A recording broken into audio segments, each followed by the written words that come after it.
And I think that's where we've missed it. And I had a dream many years ago that totally revolutionized my theology. It totally changed how I think of doing church. I grew up in church, and I grew up in a keep this, keep this, keep this, and this is what you are.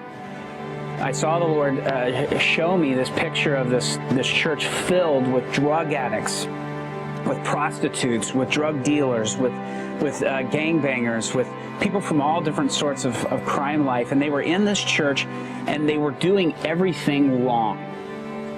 They were having sex in the pews. They were drinking. They were doing drugs in the pews. They were selling drugs to each other. They were doing everything they were doing was wrong. They were fighting. And I was trying to stop all that. And I remember at one point I hollered out and I said, if you're not going to honor God's house and respect his house, then get out. Exactly what probably the majority of pastors or leaders would say. And I remember the Lord speaking back to me so clearly and saying, why would you send away what I've sent in? Why would you send away what you've been asking for? And I said, God, I didn't ask for this. And he said, you asked me for the lost. And he said, now, keep it simple, love them, and let me change them.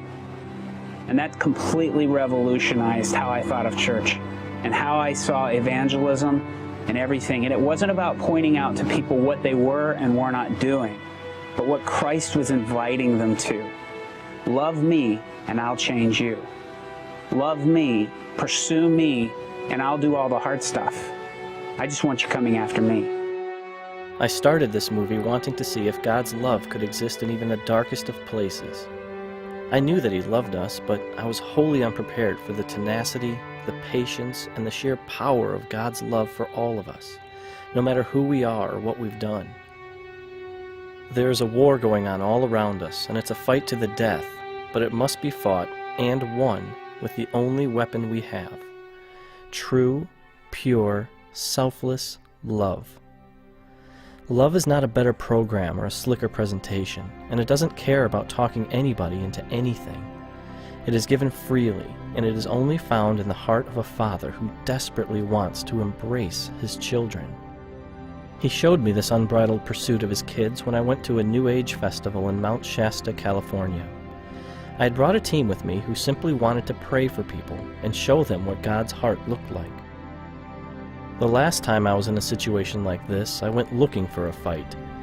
This time, the fight found me.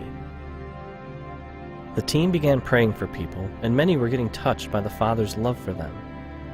One woman approached Robby for prayer, and shortly after he started, she began to manifest like a snake. Robby commanded it to stop, and he later explained why he does that. And one of the reasons why is, for me, is I don't like giving a stage for the enemy. And I don't want to give this, and the other thing is that it's an abuse to the person. That type of manifestation is the enemy really trying to abuse the individual. That's my take on it.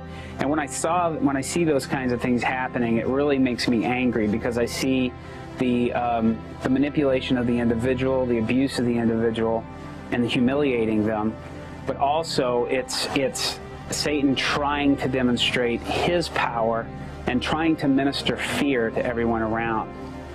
And that's the reason why that love is so powerful of a tool against the work of the enemy, because when fear is something that he can control with, the best thing to combat that is love, because immediately that overcomes fear. And the scripture says that God hasn't given us the spirit of fear, but of power and of love and of a sound mind.